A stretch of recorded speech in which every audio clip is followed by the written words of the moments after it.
Hey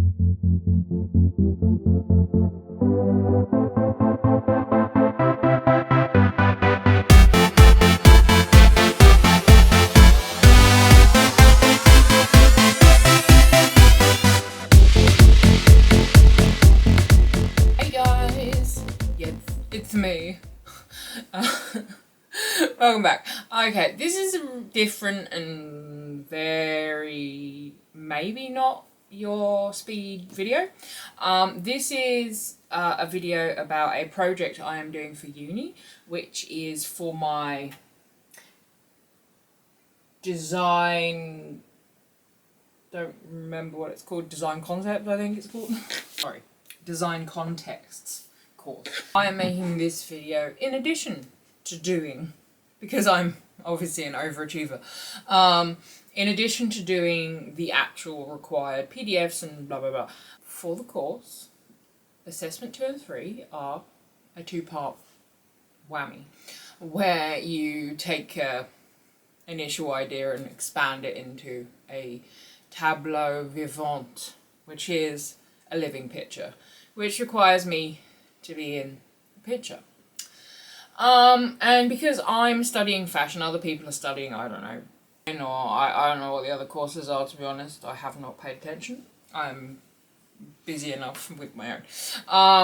So other people are doing other stuff, and because I'm doing fashion, I wanted to explore the idea of iconic fashion moments. Originally, when I heard the idea, my first thought went, Christian Dior bar jacket in 1937 or whatever it was. It came out, it changed the shape of women everywhere. Because obviously sometimes, I have many scissors. This is only 2 pairs of the scissors I own.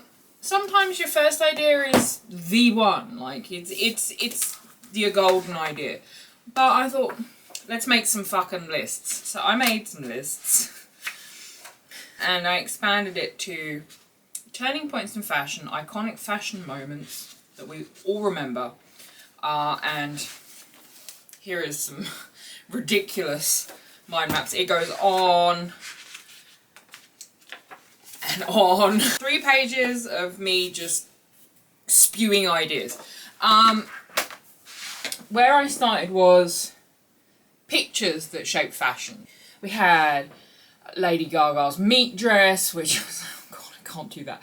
Lady Gaga, pretty much every Lady Gaga thing at the Met ever, because every time she goes to the Met, it's just a fucking spectacle. And people like Marlene Dietrich, who was an icon of film in the 30s and 40s and stuff. In 1933, she got arrested for wearing pants in France. She got arrested for wearing pants, because women were not supposed to be wearing pants. That's cool, but there's not really any pictures of it, so... There's all sorts of things on here, like Jared Leto's cape. That, iconic. Hello? He wore a cape to the Met Gala. It's amazing. So we have a lot of fashion moments, but there's nothing really that I'm like, apart from something that just kept coming up and up and up, again and again and again, which was started by Coco Chanel back in 1926. In 1926, Vogue put out a fashion plate. It was a sketch. It was a shitty sketch, to be honest. I'll put a picture of it. It's a shitty sketch, by today's standards. Hi. These are still pretty shitty. Of a woman in a black dress. And like it was like supposed to be this massive fashion moment, and oh my god, everyone can dress like Chanel now. Everyone can dress like Coco Chanel. Everyone can make this black dress. It's amazing. But what she'd actually done,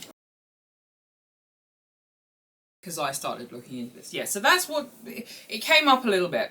So we had the black dress in 1926, and then we had things like Breakfast at Tiffany's with Audrey Hepburn, who, again, the iconic black dress with the evening gloves and the thing. And then she was in other movies in black dresses, like she was in, I think it's Sabrina with the black cute black dress again and again and again and again. It just comes up again and again.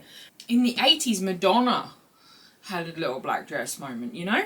And then in the 90s, it really cemented it as an icon, didn't it? Princess Diana turned up at a function the same day that Prince Charles had announced that he was leaving her and was in a relationship with Camilla. Everyone knew this already, but he'd finally announced it. And she turned up looking immaculate and amazing in this black dress. She was so fabulous. It's unreal. So it really cemented the idea in my head about the little black dress, and maybe we'll just do the one picture and it'll be the Audrey Hepburn thing. So I started researching Audrey Hepburn a little bit and did some of that.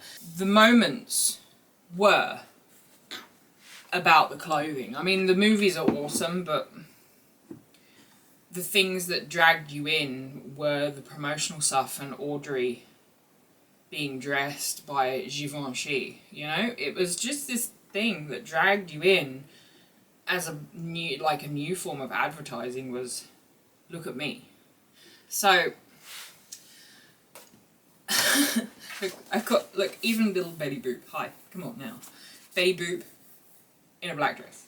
Because this was before colour. This was before she went red, because this was 1931. So she was another icon in a little black dress. She might have been animated, but she was there. This 1926 Vogue cover. By the way, this you probably thought, oh, she's just drawn that quickly. No, that's pretty much what it looks like. Yeah, that's that's what the plate looked like. So in 1926 they published a sketch and they called it Coco Chanel's Ford moment. That it was the thing that was going to be accessible for the brand, for everyone to buy. They called it a uniform for women of taste. And that line stuck with me, and I'm like, uniform? What do you mean, a uniform? And it was a throwback comment to the fact that before 1900, your maid would wear a uniform. Rich people would make their maids wear uniforms because they didn't want their maid to be mistaken for the lady of the house when opening the front door. They wore black. They wore a black dress. Pretty much a black dress that they made themselves. And obviously a white apron and, you know, the little frilly hat and all that business was the uniform of the maid.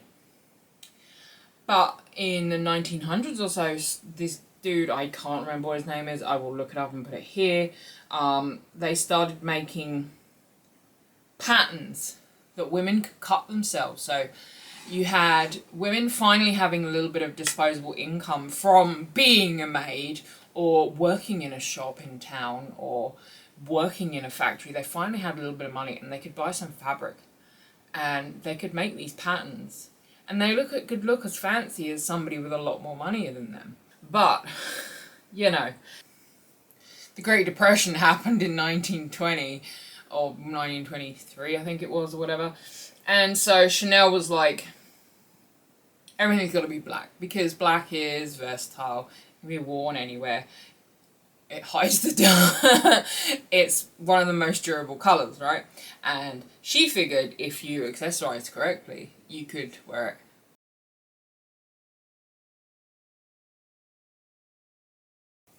My idea for the assessment, part 1 and 2, was to detail the little black dress movement, moving from being a maid and being, you know, a colour of the working person, it being the colour of your uniform that you wear.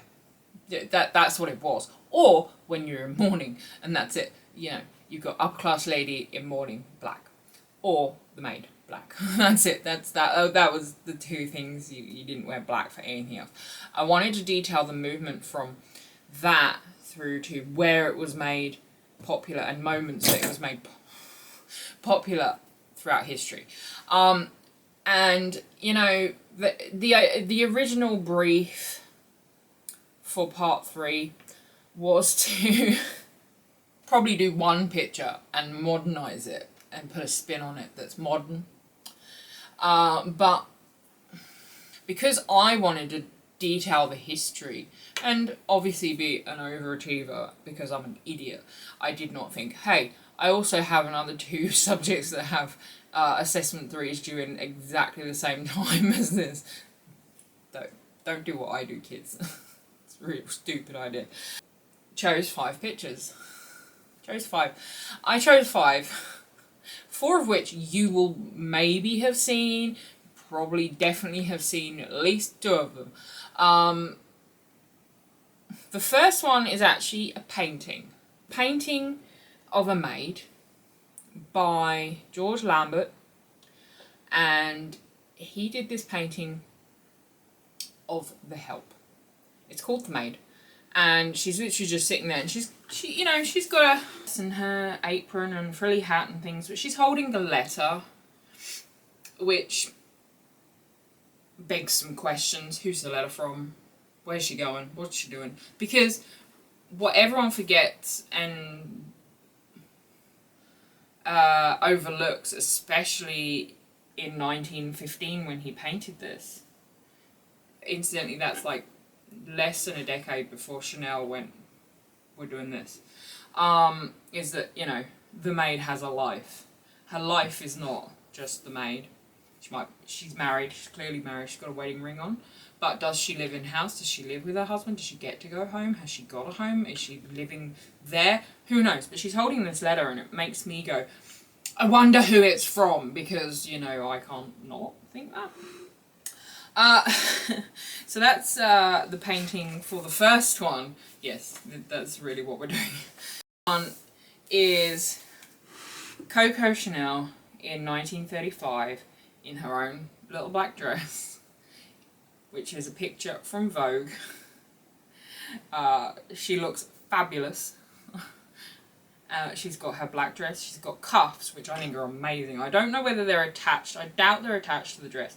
She's got these embellished cuffs, she's got all these pearls and feathers and a cigarette, which, Jesus, is that not a sign of the 1930s, by the way? A cigarette, everyone was smoking, it was just the thing that everyone was doing. Also wearing a hat at a jaunty angle, and it's a slightly different hat to the ones that I've seen at the time. I don't know whether it's a Chanel hat from the time, but it's a slightly different shape to the cloche kind of ones that everyone was wearing at the time. It's sort of more of a pork pie-ish shape. And again, it is a simple picture. And the reason it's a simple picture is because anything in the background would be absolutely drowned out by the black dress. And that was her thing. Like, that's exactly what she meant by doing the black dress, is that everything around it will just fade away and you will be there with your black dress and nothing else. She also teams it with the white sort of pearls and stuff, because otherwise other colours will just be drowned out. And that is a theme through the other pictures as well. They don't really team it with any colour because it's going to fucking get drowned out. I think that the Audrey Hepburn picture, which is the one I've chosen, is not the movie, it's not the advert for the movie where she's standing there with the long cigarette holder, and, I'll put it here, because there's no point in me describing it. I think they did the wrong thing with all of my knowledge and all of my, background in fucking movie advertising. This is my opinion. I think they did the wrong thing by giving the movie cover with just her in that black dress a pink or pinky red background or whatever they gave it. It should have just been white, because the background is absolutely drowned out by her. So there's no point in doing a colour. They did a colour and it's like, why have you done that colour? It's stupid. I didn't choose that part of the movie anyway. I chose the iconic one. I chose the iconic picture of her outside Tiffany's, staring in the window in her black dress I have not watched the movie. I assume it's in the morning because she's drinking coffee and eating a croissant, right? She's in her black dress. She has all her pearls on. She has her hair done up high. And she has fucking black elbow gloves on. Hello? We're doing that 9 o'clock in the morning? Whatever. We're not. And she's drinking a takeaway coffee and eating a croissant and staring in Tiffany's because everybody wants to stare in Tiffany's and long for the things in the window, right? Okay, this is just me. Okay, fine. But there will be a window of a shop that interests you that you want to stare at. Maybe it's the mowing shop. I don't know. Maybe it's the bookshop. For me, it would probably be the bookshop or a handbag shop.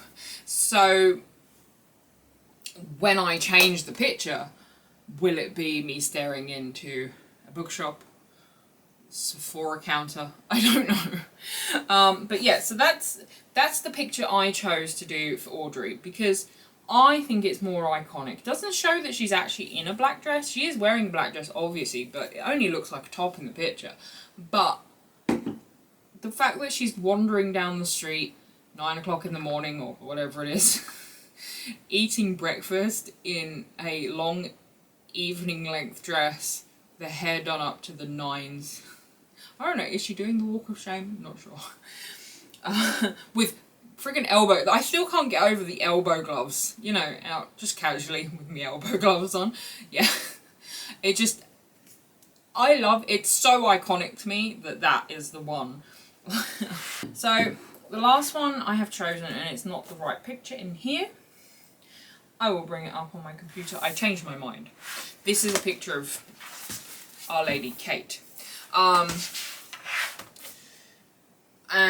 originally I chose her because she's wearing a black dress while she is doing royal stuff. She's on an official event here. New Zealand, and she's wearing a little fern on the shoulder to show that, you know, she's in New Zealand. She looks like she's dressed like the New Zealand friggin' football team. Not football, what is it? Rugby. But I did not choose this picture. I have put it here. But I chose Diana's iconic revenge dress picture, which is this one. As a style and fashion icon, Diana is right up there with Audrey and, you know, Coco Chanel. I think she just always hit the right note when she was going somewhere. She knew what she was doing. I don't know if she had a stylist. I don't know. Did stylists exist in the 80s to dress royal people? Probably. I don't know. But everyone else has a stylist now. Do you think Lady Gaga chose the meat dress on her own? Probably not. So the revenge dress picture is from the 90s. It's a bit more of a new picture. It just shows how iconic it has become. You know, we've gone from Chanel going, look, everyone can wear this, to royalty going, yeah, we can. It's perfect. Thank you very much, Chanel. Here's one from Oscar de la Renta. Here's one from here. Here's one from there. Whatever. You know, it's just, it is now so iconic. You could probably walk into 9 boutique stores in a city anyway, not in fucking my town, because there's 4. Like, I struggle to mention more than 4 clothing stores. And find a black dress, a little black dress that you could dress up, you could dress down, you could wear every day, you could wear evening, you could wear it anywhere, you know? And that is exactly what Chanel was doing. That's where she was coming from, that's where she was going with it. She wanted everyone to be able to wear a black dress. And that leads us to picture 5. I know, we've been a while now already, me waffling and talking. Kuhn is ruining the day he allowed me to do this for this project. But, you know, this project, I'm gonna be candid, has already cost me at least $300, so me monetizing, probably getting $20 back is better than nothing. The last picture is gonna be one of 2. And it's going to be me doing what I do in a little black dress, because I think that's the point, isn't it? That you can do anything you want to do in your life. You can go to a gala. Is it gala? Gala. Gala. Or you can go to the supermarket, or you can go to your couch and sit on it. You can go to the cinema, you can go on a date, you can do this, you can do that. You can do everything in a black dress as long as you accessorize correctly. Or you can accessorize as much as you want and fucking go to the supermarket, because who cares? We're going to do me shopping at a supermarket with probably not a shopping trolley, because I think making that much of a scene already, because it's going to be a scene, we're going to have a basket, okay, because I can make a quick exit. And for me, what I'm going to do for my picture is borrow elements. I'm going to borrow elements from each of the other 4 pictures for mine. Part of the brief was to have 3 objects or symbols that establish the context around the story. Obviously, for each one of those objects is going to be our little black dress. I'm trying to make it so that it's like, you know, a similar one for most of them. So, because originally this is for 1 picture, so I don't think picking 3 symbols for each picture is just a bit of a cop-out. So let's try and make it a bit of a theme throughout all 3 pictures. So, the theme, the third option is still a little bit of a cop-out, but the 3 significant items, I thought I would carry them through each picture. Now, the first one obviously is going to be a black dress. I was toying with the idea of doing the same black dress in all of the pictures, but it's just not going to work. The maid and Chanel can be the same dress, because it's got the same, like, it's got long sleeves, it's not that form-fitting. By the time you've made it, covered it with an apron, which, by the way, I've already made the apron. Hi. Susan, my lovely assistant, come and show us your apron, love. Yes, I have already made my apron. It's not the best thing I've ever made. It's probably actually the most complicated out of all of the patterns I chose. I might, if I get time, add a little bit more of our cambric lace. But yes, we already have 1 item, so I'm already ahead of the game here, even though it's due next week. So thank you, Susan, for your help. You look after that. And by the way, reuse, recycle, and upcycle. This used to be a tablecloth, and the coffee stains that I have covered with this lovely lace is testament to that.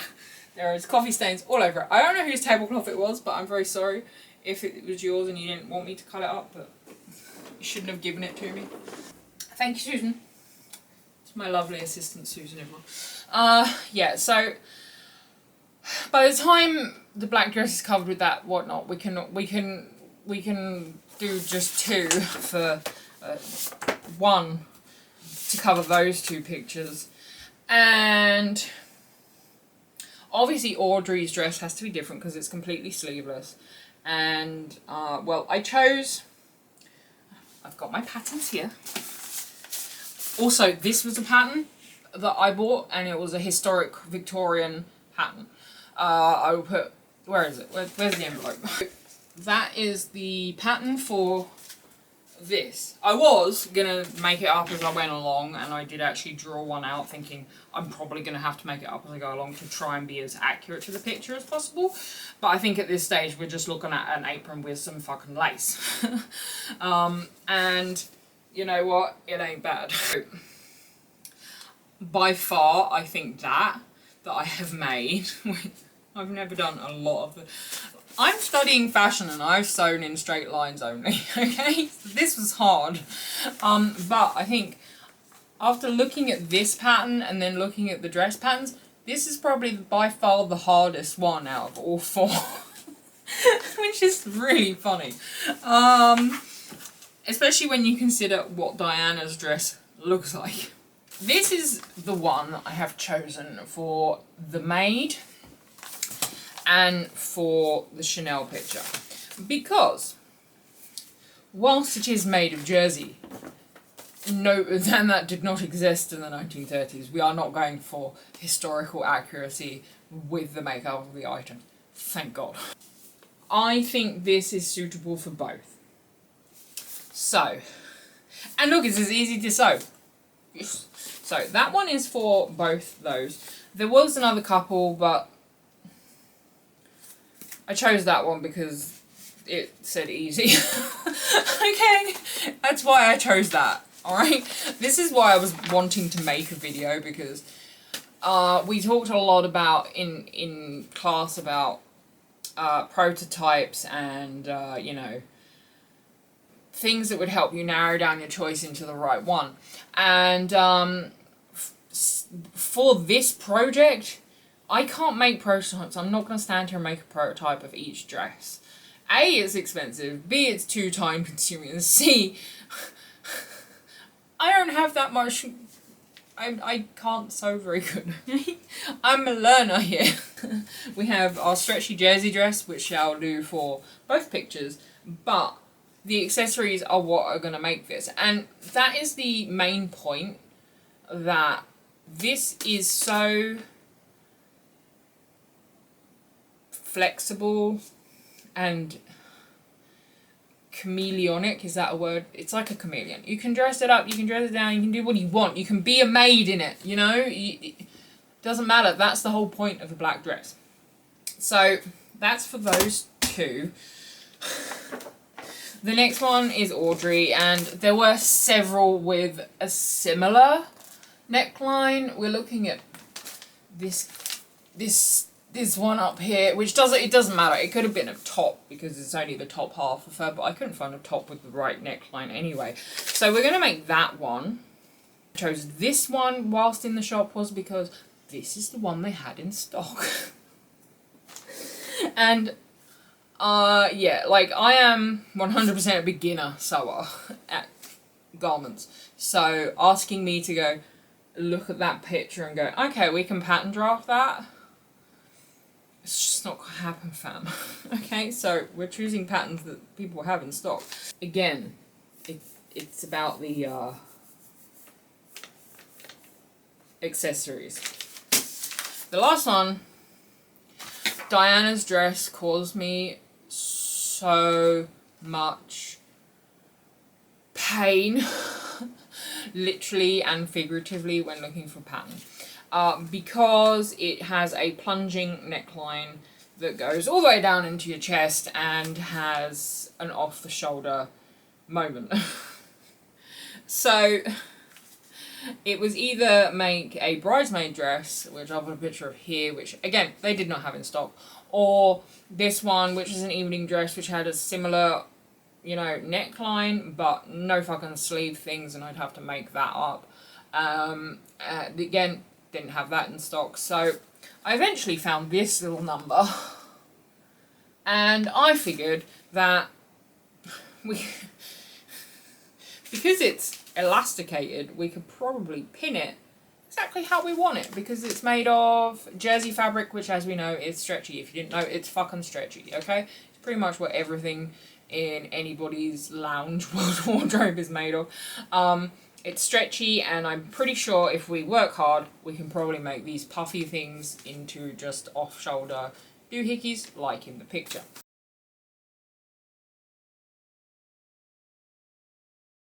Yeah, that's symbol 1. Symbol 2, I'm pretty sure every single one of even the maid has a pearl on her choker. She's got this big white ruffly collar, and on it is a pearl. Or it might be some other, it might be one of those little cameo things, but you can't tell in the picture, so I'm going to say it's a pearl. And we're going to stick a pearl on her collar. So, our second significant item to carry throughout is the little pearls. And by little, I mean a lot in the case of Chanel, and the case of Audrey, God love her, had a pearl choker with a giant fucking, you know it was real, don't even come at me with that fake bullshit, it was real, 5 strings of pearls with a giant fucking sapphire, which was chef's kiss beautiful on it. So, she's got pearls, everyone else has got pearls, done, finished. We're rocking and rolling. I wanted to make the last item something that was different in every picture, and that was something, it's probably a little bit of a cop-out, it's just because I was at the end of my rope of thinking of what it could be, because I didn't want to change the historic pictures very much. I wanted to keep them as close to the originals as I could, apart from with a few minor details, which we'll talk about in a minute, which was a sign of the times. For the maid, the sign of the times is literally her apron and all that frill stuff that she's wearing, which show that she is the maid, you know? She's the maid in the 1900s. That's her job, that's the period she comes from, it's part of who she is, it's literally the uniform of the era for home help. That's what it was. Like, you go into any fancy people's house, that's what they're wearing. So that's the sign of the times for the maid. For Chanel, holy dooly, is it not that cigarette? Do you know what I mean? Every single person was absolutely on it with the cigarettes in the 20s and 30s and 40s and 50s. So that era where, like, this picture is from 1935, everyone was smoking, right?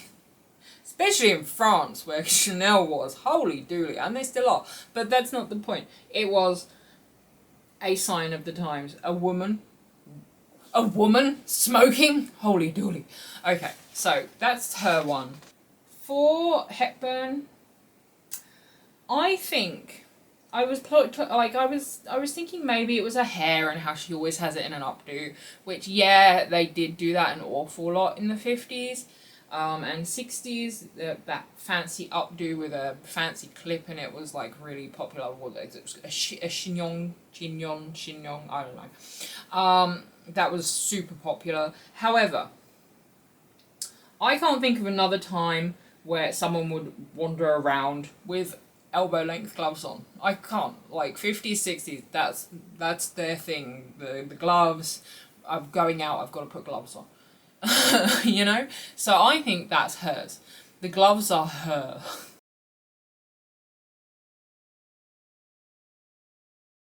Really, in some of the pictures, she's wearing, like, she's standing next to a car from the 90s, and I don't have a car from the 90s. I mean, I could Photoshop a car from the 90s in. We could put I don't know, Ford Capri in there or something, but what are those called? Ford Sierras that everyone could steal.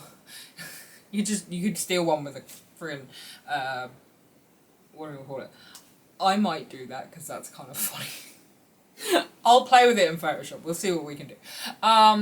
So we want to put a sign of the times in each picture, which I feel is sort of a cop-out, but also at the same time, we're doing something historic. We needed to show that it's historic, right? The last picture, I am going to pull as many of the... Like, I want to take a piece from each picture. I will probably end up wearing one of the black dresses from... I will probably end up wearing the black dress from the maid, because I'm not wearing a apron to the market, okay? And I will probably wear the pearls and the cuffs and things like that from Chanel. And I will probably wear the sunglasses from Hepburn and possibly put the Comey updo thing in my hair. I'm not sure yet. We haven't got that far. And Diana, we're going to have the red nails, at least. I probably also will put her pearls on as well, because I'm going to be making these fucking pearls. I'm probably going to wear them. I'll probably wear all of the pearls. As many of the pearls as I can, I will put them on. It's just gonna happen. And yeah, so I will try and get a piece of all of them in my outfit that I will wear either in the supermarket or sitting on the couch. I haven't decided, but our sign of the times will be either my surroundings, or if I do the sitting on the couch thing, I will be playing on my phone, because that's what we all do now, right? Okay. Let's get to the making part.